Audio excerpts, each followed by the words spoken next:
Good morning and welcome everybody to our monthly webinar.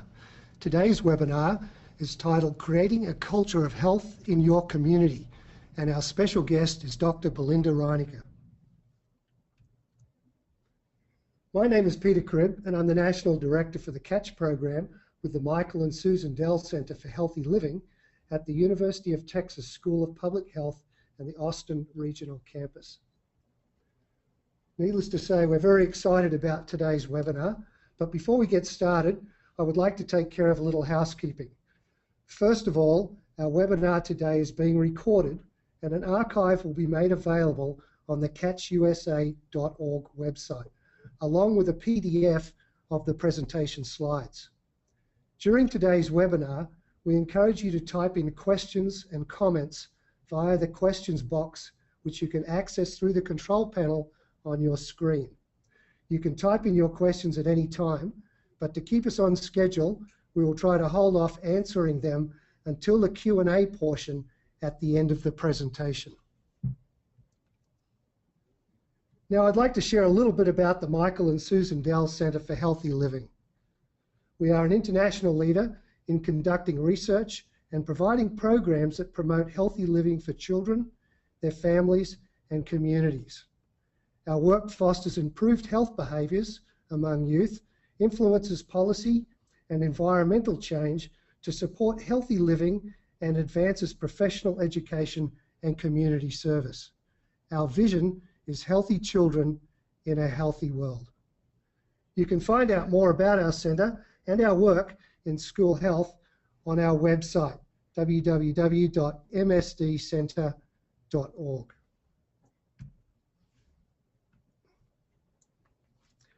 It is now my pleasure to introduce Dr. Belinda Reininger.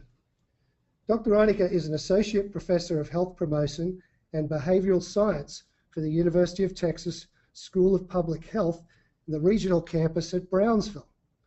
Dr. Reininger's research focuses on evidence-based participatory approaches to improving health with minority populations. Dr. Reininger, in partnership with an active community advisory board in South Texas, has supported policy and environmental changes, including tobacco-free ordinances, complete street ordinances, building bike pedestrian trails, community gardens, family markets, chronic care and management programs, and community-wide campaigns. These efforts and partnerships resulted in the City of Brownsville winning a 2014 Robert Wood Johnson Foundation Culture of Health Prize. I was fortunate last weekend to be in the Rio Grande Valley, and I noticed at two newspapers.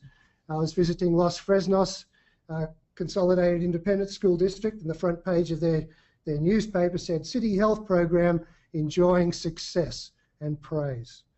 Upon having breakfast on Sunday morning, I opened the Brownsville Herald and saw the headline reading there that activity pays off. Runners work together to get the city fit. Welcome, Dr. Reininger. Thank you so much, and thank you for the intro and the little clips on the newspaper articles. We're so pleased to have our local media covering health and seeing it as an integral part in what they should be reporting. I am so pleased to be with all of you today. I am thankful to the Michael and Susan Dell Center for Healthy Living in allowing me the opportunity to tell you a story. Essentially a story of how an unlikely area of the state of Texas is working hard and has been doing so over the last decade to create a culture of health. And I want to say from the beginning that I firmly believe that every community can create and enhance their culture of health. And I'm hoping that what I talk about today gives a framework for doing that.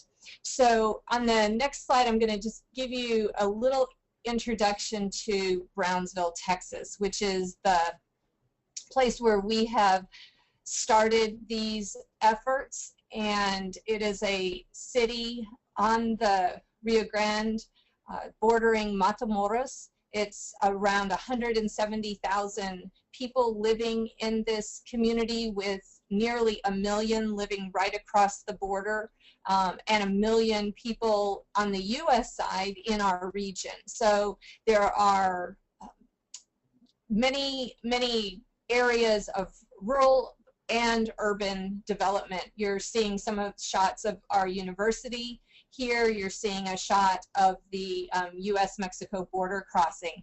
On the next slide, you'll see some pictures of some of the beautiful people that are here and the cultural events that we have, and some of our beautiful wildlife, our other inhabitants, and a real resource for our community.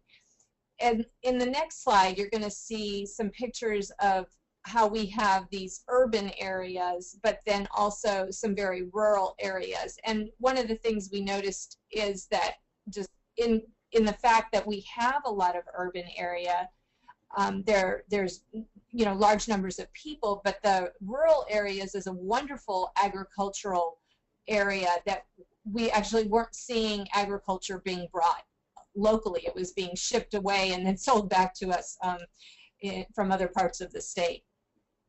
Another feature on the next slide that you're going to see that really permeates Brownsville is this very strong sense of history. The university buildings are, the university is on the Fort Brown Armory location. The city has multiple historical markers and a real remembrance of the fact that Zachary Taylor, later to become president and at the time a brigadier general, led the U.S. Army 4th Infantry into Brownsville to secure the state, the Texas border. There's a great sense of pride from the history and locations here, and we've used that to our advantage in that we've created events that highlight the history, where we create trails that take us to some of these historic locations. And I'll continue to talk about that. So we have these wonderful areas, beautiful people, urban rural areas, a strong sense of history, and yet on the next slide you're going to see that we also have tremendous levels of obesity. In fact, in our community, through very careful documentation of a cohort study led by Dr. Fisher Hawk and Dr. Joseph McCormick, we know that 80% of our population is not living at a healthy weight. We also know on the next slide that we have tremendous levels of diabetes. We have approximately 31% of our population has diabetes. Half of them did not know that they had diabetes when they were brought into this cohort study. So tremendous amounts of illness are present in our community as well.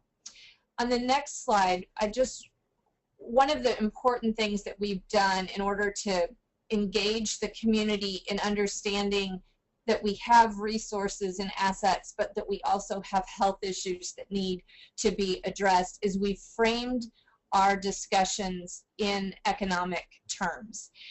For example, we look at the ADA estimates of persons with diabetes and their annual medical expense costs over $6,000. When we place that against the Brownsville median family income of $30,000, if we can help people in Brownsville avoid or delay even the onset of diabetes, we're increasing the additional spending money of that family tremendously because our median family income is so low. We know that $1.5 million per individual is spent on dialysis. Those costs in a community that is at our level of poverty is tremendous, and something again that we have to avoid. We also know that losing 5 to 7% of your body weight reduces the chances of diabetes by half. These kinds of things turn into real dollars and cents for us when we're trying to encourage, and you're going to see a little bit later, some population level weight loss. So we know that the rates of disability in our community are very high. We looked at health insurance and disability rates, and so the longer that we can delay that, again, it tells our employers that talking about health is important. It's not something that the health people do. It's something that all of the community can be a part of.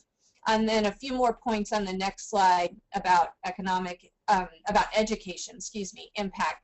We also have, and the Michael and Susan Dell Center for Healthy Living is a leader in demonstrating that children who are well have better test scores, lower dropout rates, fewer injuries, less depression, lower rates of engagement in that juvenile justice system. All outcomes that we want for our children. We want our children to avoid those kinds of negative outcomes. So health can be something that plays a piece in that, and of course many of you on this webinar are already leaders in that area. So we feel like in our community where education and completing an education can be a struggle, that we can't ignore the fact that health, wellness is an important catapult to keeping children in school and avoiding outcomes that are negative. So the next slide is basically a pitch that I hope many of you will become RWJ Culture of Health Prize winners. And I would love for you to check out the website. If you just type in those words, it'll take you right to the website. You can see the 2014 6 winners that are up there on your screen. There's some beautiful videos, great stories about all of these communities. I've been so blessed to meet them and learn what they were doing.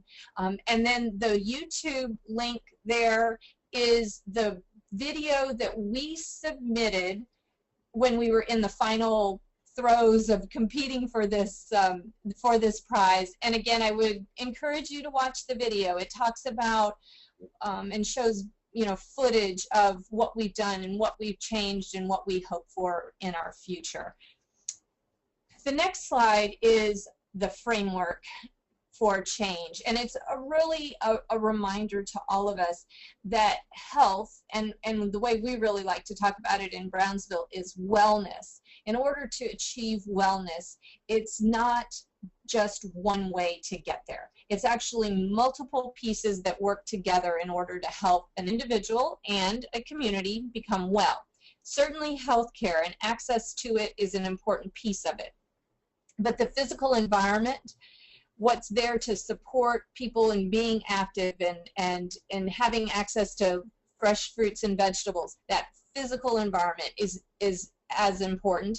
Most important is the socioeconomic factors, the levels of education. We know every year of education changes that a child receives, changes their economic prosperity, their outlook on health. Staying employed, being able to avoid the disability that we were just talking about, the community safety that can support physical activity and healthy food choices. All of those things, that's actually the biggest piece of this pie in creating wellness. And then also avoiding the health behaviors that can cause early death and disability, the tobacco use, when someone isn't getting the recommended amount of physical activity, over alcohol use, and the unsafe sex, all create the behaviors that we want to help, you know, children and adults of all ages avoid. So our framework for what I'm going to show you next tries to cut across all of those areas of health. So in the next slide, the other piece that we have, that nothing that what I'm going to tell you in the next few slides could have happened without using a community-based participatory research approach, which is an approach to research that identifies the problem with community members, encourages community members to be a part of the change process, that research is actually designed to create actions and changes to improve the social well-being, and that the outcomes and the priorities that are focused on by the community are jointly determined. So it's an all-inclusive from beginning to end process where partners are there with researchers to make a change.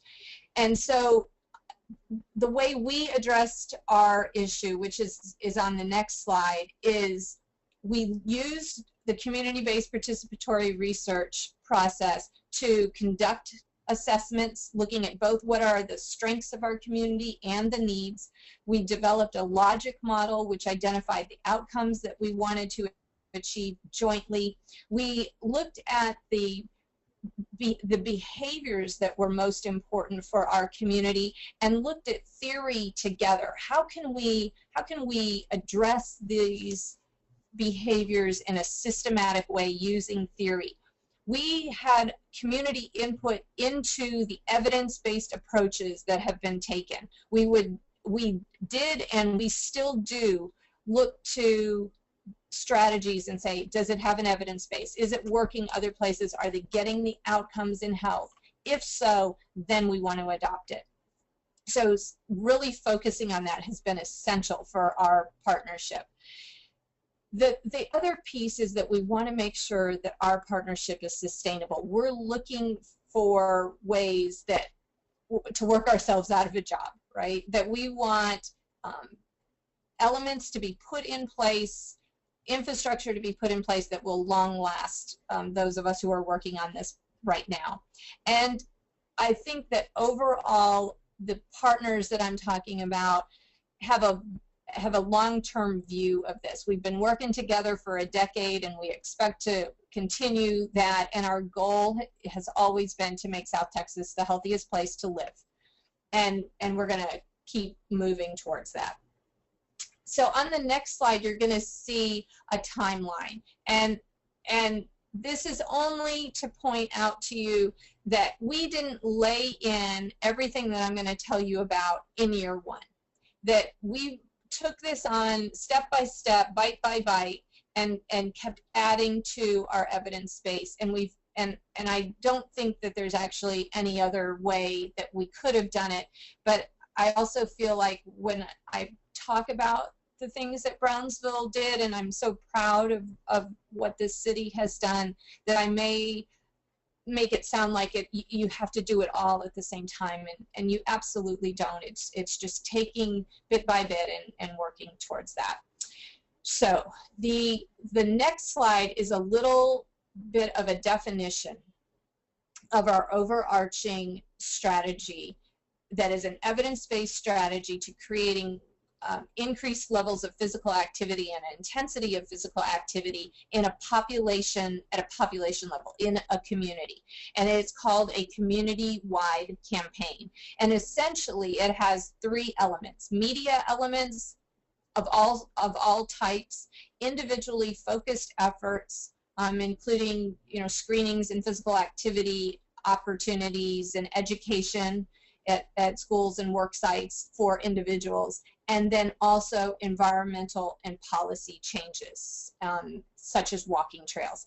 And that framework, those three elements of this community-wide campaign have held together for us as the approach that we've taken to consider strategies and put them into place. And so I'm going to walk through some of these very quickly. It's going to just show you lots of pictures of things. Obviously, in kind of our 30 minutes together, I can't give you all the juicy details that I would like to, but we're gonna hit some highlights. So our campaign is called Tu Salud Si Cuenta, which means your health matters, and it's community-based, and we have focused on physical activity and healthy food choices, particularly fruit and vegetable consumption, as the outcomes for this campaign. So first, on the next slide, I'm just going to tell you that we're going to go in and dive in a little bit about the media that we've been fortunate enough to put into place. So on the first one, and there, the next slide, we started with TV, and I'm just so the last decade has gone really fast. A few weekends ago, on the left side, you see our picture with a bunch of us on stage. We had the whole hour of our morning show, which is a show, the Buenos Dias show, produced by Televisa, We've been working with them for the last decade. Every Thursday morning they have a health segment that we work together to produce and identify role models and experts to be on the show. On a few weeks ago, they dedicated their whole 1-hour show to the 10th anniversary of the Tu Salud Si Cuenta segment, and they were out at the farmers market that I'll tell you about later, and it was just a great time. In addition to that, in the last few years, the City of Brownsville channel covers health events, regularly leaves them on in a loop fashion so that the community can see events, and then the Brownsville Independent School District does the same. So there's events that the children are a part of that you'll see, and those events are then covered and promoted through the school district channel. We also have, on the next slide, you'll see our radio partners. Since 2007, we've been presenting segments, 30-second segments during drive times on 3 different radio segments. All the radio segments are in Spanish language. The Buenos Dias show that I mentioned, the TV, is also in Spanish language, and then the city and school district is in English. So over time we're getting a mix of our language, but primarily we started with Spanish. On the next slide, you're going to see our newspaper partners, and this was really our first definite media releases in English. And we started this in 2008, and here what we're focusing on is letting the community, and in particular the leaders of our communities, know about policy and environmental changes that can promote physical activity and healthy food choice. We do it through some really lovely stories, but we're showing how the environment influences health. The other piece on the next slide is, to me, the heart of our program, and this is where we have engaged community health workers. I have an incredibly talented team of community health workers who go out door to door and talk with people, delivering monthly newsletters. And the newsletters, as you can see, are pretty colorful, and they're done in English and Spanish. There's as little wording as possible so that the story is told visually. We promote our free exercise classes. We provide recipes for healthy, culturally appropriate food, and we also have in each newsletter a role model, a local role model who tells their story about how they've made healthy choices and have enhanced their physical activity or healthy food choice. So the next 2 slides are just my, I'm a researcher, so I have to give you the 2 data slides, and here they are. So this is the look at the media in particular in relationship to achieving the outcomes, physical activity, and then the next slide shows you the healthy food choice. So this one is showing that when we have exposure, when our participants of a randomly selected cohort of over 2,000 people, and in this sample we have 1,400 people, and we ask them, have you ever heard or seen the health messages of the Tu Salud Si Cuenta campaign, and if so, which elements, and confirm that, and it was very systematically done. Did they also report meeting physical activity guidelines? And all the highlighted yellow indicate that there's a significant association between saying I've seen your campaign, or I've had a community health worker discussion, or I've gotten your newsletter, etc., and meeting physical activity guidelines. So we were very pleased to see that.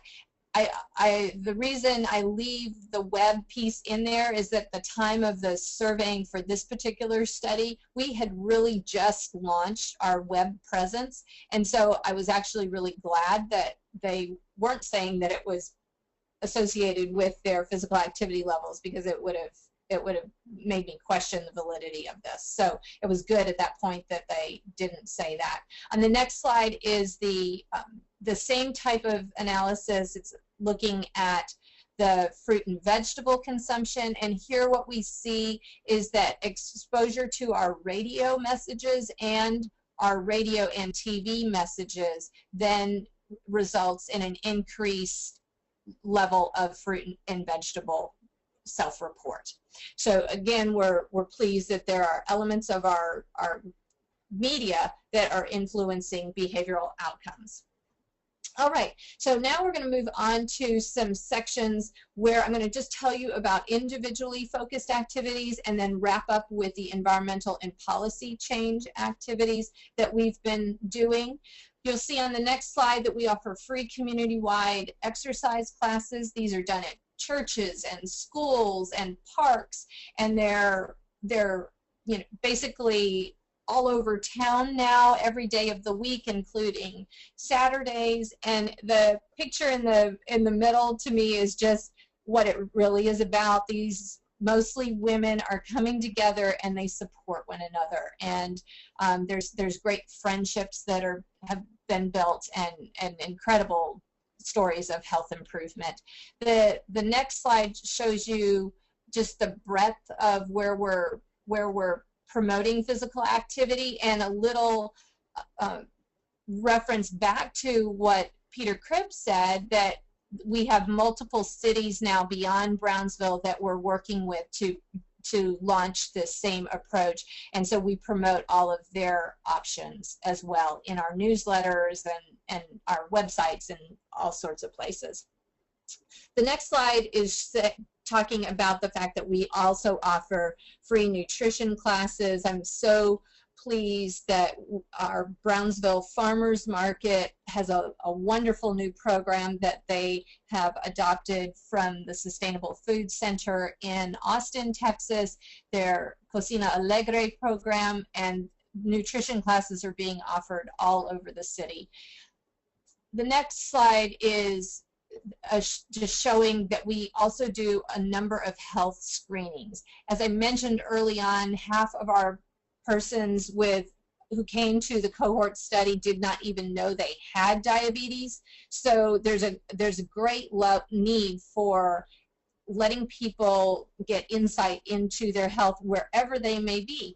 This slide here, where there's a group of people and you can kind of see balloons floating in the air, that's actually at a local HEB. We do Diabetes Alert Day screenings there and have a wonderful partnership with HEB locally to ensure that customers can get information and referrals to free resources.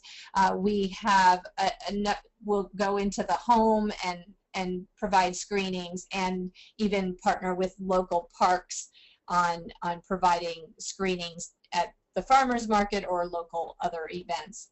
And then the next slide is a very, unfortunately, because I would love to tell you a lot about these programs, but it is also talking about two other individually based types of programs that we are offering.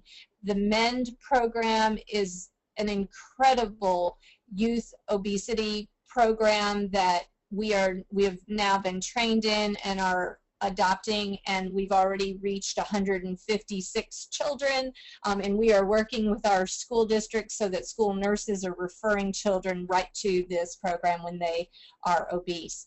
The Salud y Vida program is a chronic care management program that is working with people with diabetes that is uncontrolled, and we have referrals to local federally qualified health centers and community health worker home visits and assistance with support for medication and changing health behaviors. Both incredible programs that are now made possible because of 1115 waiver projects, DSRIP projects from the Health and Human Services Commission.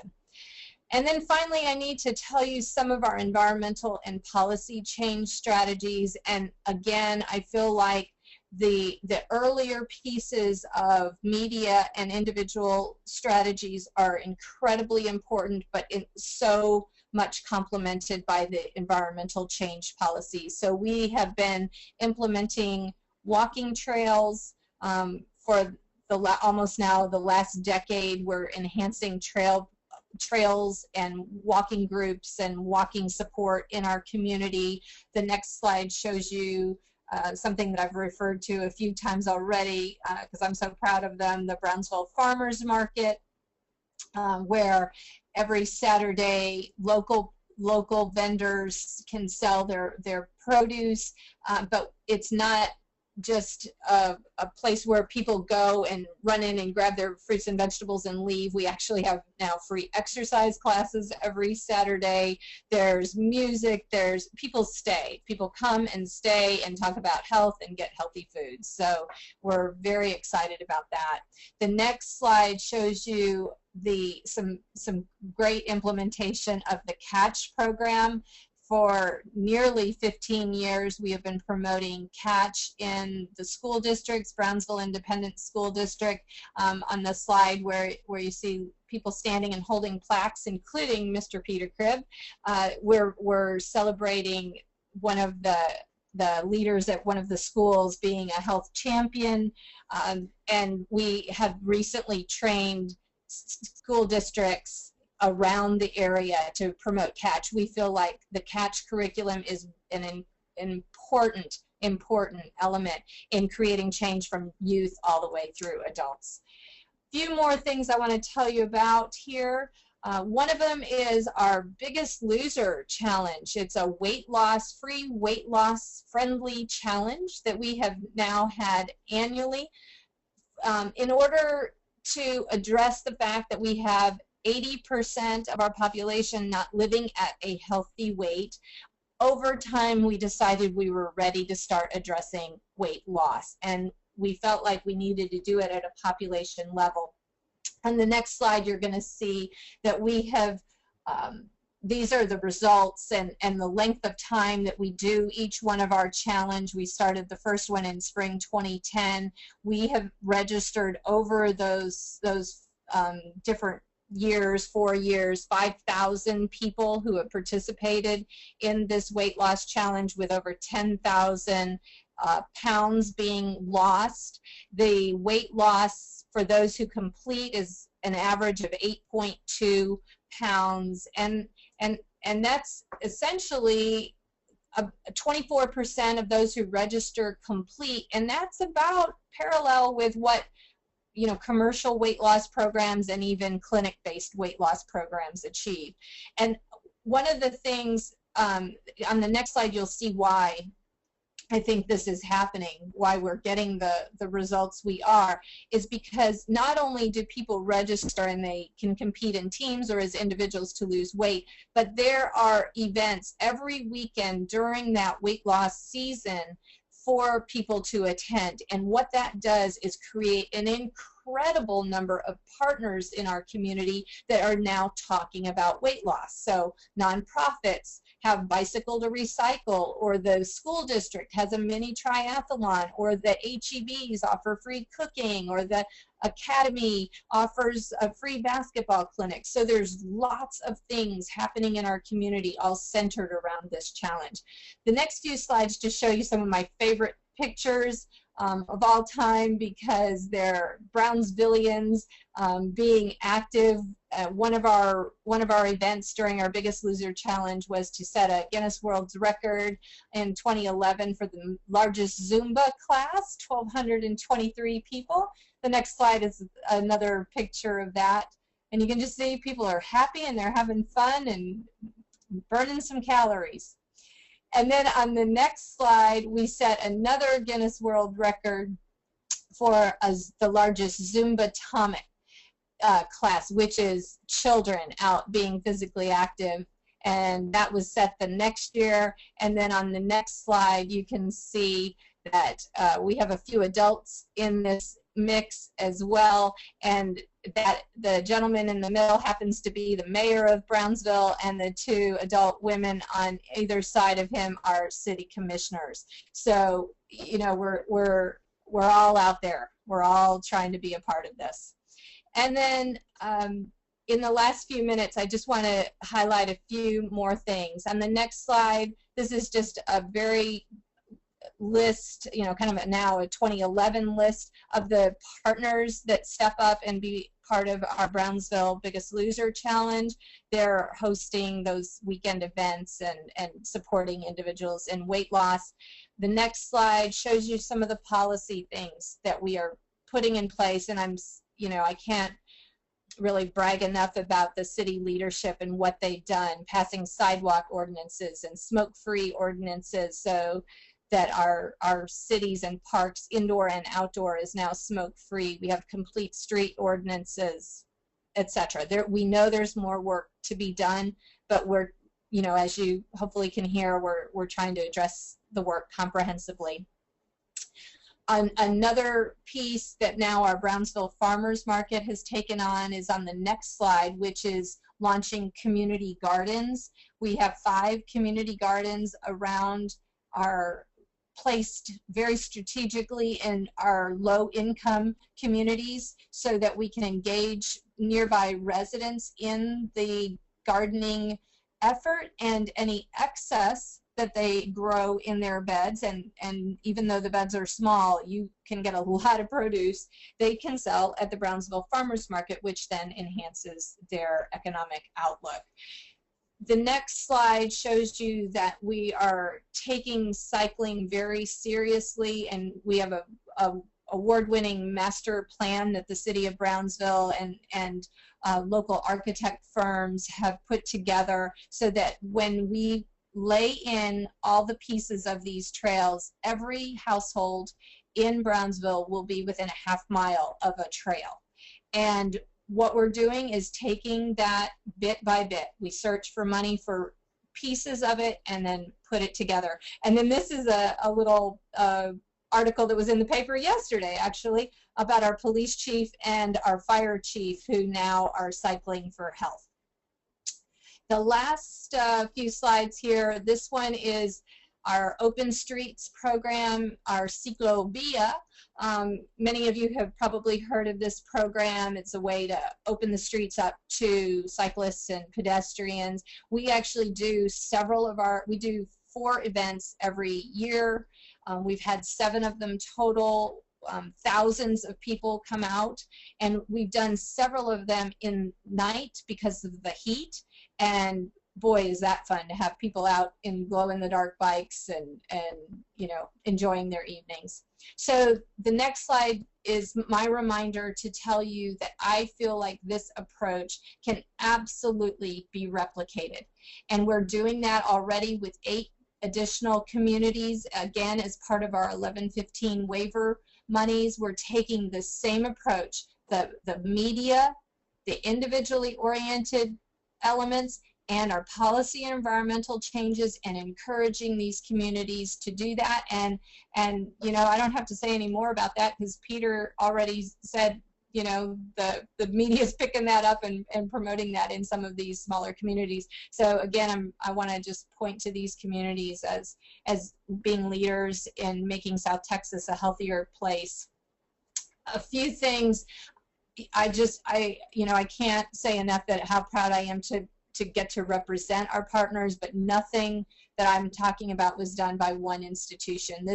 We have a huge community advisory board. It's regional, over 200 members. The City of Brownsville, I'm hoping I'm bragging about their leadership and what they're trying to accomplish enough, because I'm blessed to be a partner with them. A local nonprofit, Proyecto Juan Diego, is doing incredible work with community health workers and addressing diabetes in some of the most impoverished colonias in the area. The Brownsville Wellness Coalition, which oversees our farmers market and those wonderful gardens. Televisa, our media partner, and the Brownsville Independent School District, who are engaging children in healthier lifestyles. And then the next slide is a resource for you that shows the county health rankings. It gives you some more information about the prize, the Culture of Health prize, but it also, if you say, oh, I'm not ready for a prize yet, but you just want to get started, this is the place to go. County health rankings can give you information about your community. And then the last slide is just my contact information, and I'd be glad to talk with anybody, and I am glad now to answer some questions. So I'll turn it back to Peter to help walk me through that part of it. Great, thank you, Belinda, and you're forgiven. I now know why you're so hard to contact during the week.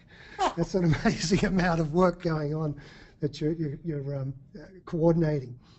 We have a couple of questions, and I just remind folks to enter their questions on their computer, and we'll get to as many as we can in the time that we have remaining on the webinar. I do have a couple of questions for you, though, Belinda, right now. And this is from Michelle, and she's wondering, what advice do you have for working with culturally diverse communities, specifically with multiple languages, when they're being, multiple languages being spoken? That's a great question, Michelle. And what we have, most of our population and all of our work is done in both Spanish and English, and certainly there's communities around that have even more diversity than just 2 languages. And it is worth every drop of effort to create messaging and have community workers who speak the language of the population that you're trying to reach. And so you end up doing more work, but it's absolutely worth it to take that time. If you have to make a decision because of resource limitations, which I certainly do all the time, have those kinds of hard choices to make, that's why we started our work in Spanish, because we felt like we need to go to the people who are most unlikely to get this information and start with them. And so you can, and then layer in over time to the next language, to the next language. So, and as you know, it's language and it's culture and addressing all of that. The other thing I want to mention about that is that community-based participatory research approaches are essential to take when you're working with multicultural settings, so that you're engaging people from that community into the design of all of your materials and messages. Great question.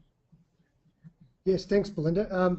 Another question from Joyce, who serves a large population of Latino students, and she's very interested to see if you've got a list of healthy cultural foods, and if that's possible to obtain that list.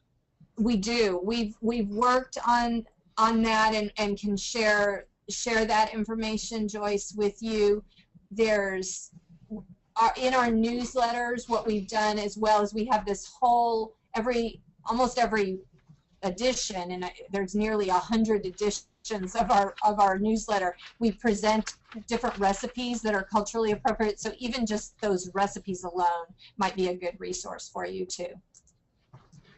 Belinda, you mentioned walking groups, and this question's from Joni. How do you get the walking groups committed to come? Ooh, we love that question, and it's really, whether it's a walking group or a new exercise group, and we've started all of those. It's going out, for us it's community health workers going out and talking with the local organizations in the area that might be in need of a walking or exercise group, talking with local houses, people who live in the nearby house to the park where you're going to do the walking, and start seeing what's already happening there. We never want to assume that nothing is happening, that there might be some exercise things going on that we could then just promote and enhance. But it's going out and talking with the people in the organizations and asking, are you interested in this idea? How can we support you? And then building something that meets those needs. For us, we do walking groups, but in addition to that, we do different kinds of indoor exercise groups like Zumba, like just Latin dance kinds of things. So there's different ways of doing that, but it's the engagement of the community that then builds up people, and then once they like it, we've seen our exercise classes go from 3 or 4 people, but they grow to 60 and then maintain because the people are enjoying it and they're telling friends to come. Great. Here's, I guess, a question as an extension of that from Kathleen. When you are engaging the community in exercise, have you had to deal with any liability issues or for injuries or anything like that? Great question, and obviously that's something that you have to address. For us, when we're working with our school partners, our parks partners, our church partners who open their doors to basically my community health worker or my exercise leader coming into their facility, we have a memorandum of understanding of what, you know, what covers the agreement. And we also let the people know who are coming. They sign a waiver when they're coming to the exercise class.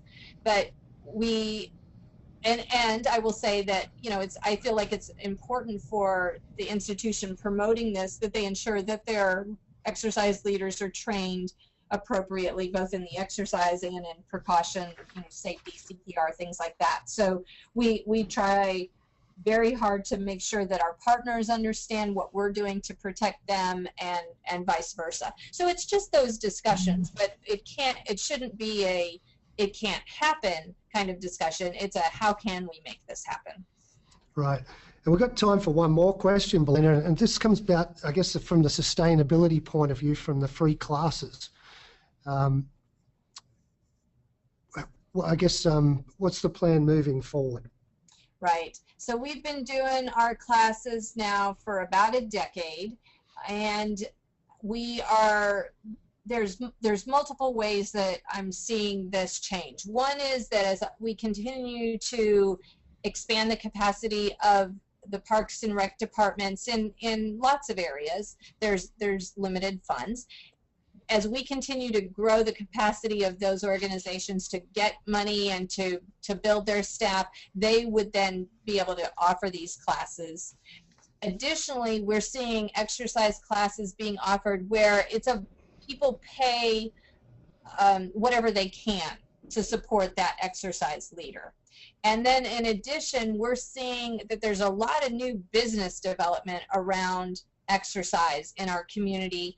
But the people who are doing the business end of it, like they have a gym or the CrossFit or what, you know, Zumba area or yoga, they're also willing to donate their time, like at the farmers market, for the exercise classes there. So it's a give and take, and as we see that our efforts are driving more people to become physically active, businesses will also prosper, so they see the benefit of it too.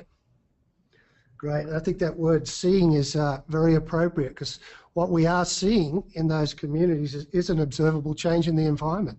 And I think as a result of that, their behaviour.